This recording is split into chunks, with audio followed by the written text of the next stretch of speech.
दही बरा जहाँ नाम शुणिले पाटिरु लाल बोही पड़े।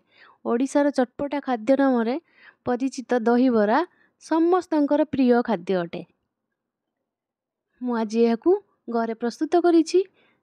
केमिति प्रस्तुत करछि देखिबा चलନ୍ତୁ। प्रथमे 2 कप बिरी को पानी रे मु राति सारा भिजई देली। सकाळे मु एहाकू ग्राइंड कर देली। एमिति बहलिया एही बेटर रे जीरा, स्वाद अनुसार लूण, किछि भृषंग पत्र ऐड करिछि।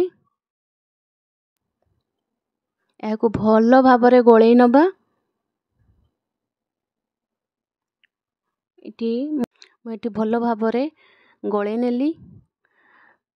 करेई बसे नेछि, सेते तेल ऐड कर देछि। तेल भी गरम होई गलानी। एमिति पानी हाथ करी गोटे गोटे बरा को मझिरे एमिति कणा करी तेल रे छाणी दबा। देखंतु मु जेमिति देखंतु एठी मु केमिति गोटे गोटे बरा को तेल रे पकाउछि।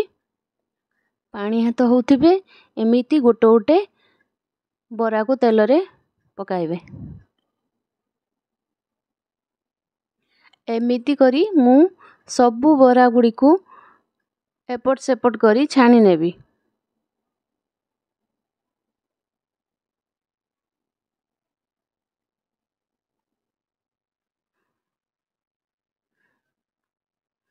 बिरीटी भल भाबरे फेणई होइथिले बरा गुडी को आपे आपे भल भाबरे फुली जिवो आउ खाइबारे मध्य स्वादिष्ट लागिवो। देखंतु मोर लाल लाल होई गलानी बरा गुडी को। एबे मु कड़ाई रु सबु बरा गुडी को बाहर कर नेली। फेर सेकेंड टाइम बाई आ जेतिक बेटर बळी थिला से गुडी को मध्य कड़ाई रे गोटी गोटी करी छाणी नेबी।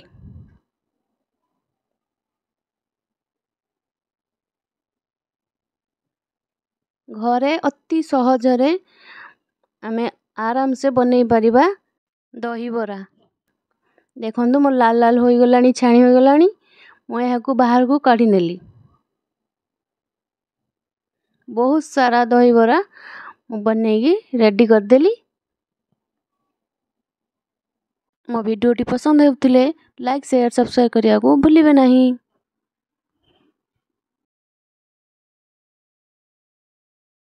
पात्र रे तेल ऐड करी जीरा, फुटण, सुखिला लंका छाड़ देली छुंको देबा पई। भृषंग पत्र भी छाड़ देली। तापरे गोटे ग्लास पानी देली। पानी टी को हमें अल्प गरम करी नबा।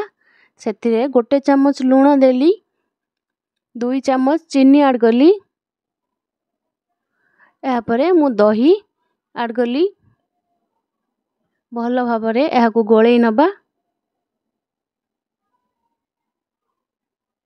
दही ऐड करिवा मात्रे गैस रो फ्लेम को ऑफ कर दबा। एठी गोटे पात्र रे पानी नै जाइछि। छाणी रखिथिबा बरा गुडी को सेथिरे गोटे 2 सेकंड बडई नेई ताकू भल रे हल्का हाथ रे दाबी देई पानी गुडी को बाहर कर दबा। जो दही आमे छुंको देइथिले से दही रे आमे ऐड कर दबा।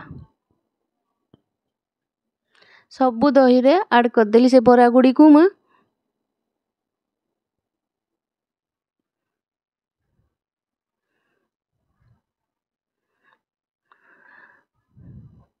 खड़िका साहाय्य रे एहाकू मु दाबी देली टिके टिके। बरा गुडी को फुली गला परे खड़िका मारले भांगी जिबार संभावना अछि। देखंतु केते सुंदर भाबरे मोर बरा गुडी को दही बरा गुडी को फुली जाइछि। प्रस्तुत हो गला दही बरा रेसिपी।